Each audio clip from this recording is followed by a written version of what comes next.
Okay guys, epektibo talaga yung ginawa kong egg incubator DIY. Aquarium po ito guys, ginawa kong egg incubator DIY lang po guys. Ito, nakapagpisa na. Yung iba malapit na din lumabas. Yan guys, oh. Wow, wow.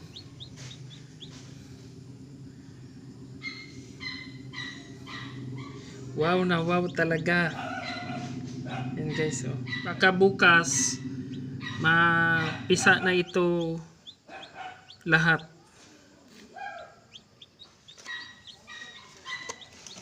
Epektibo talaga guys. Ngayon lang ako nakapag video kasi akala ko hindi gagana yung egg incubator ko na DIY. Okay guys, yan lang po.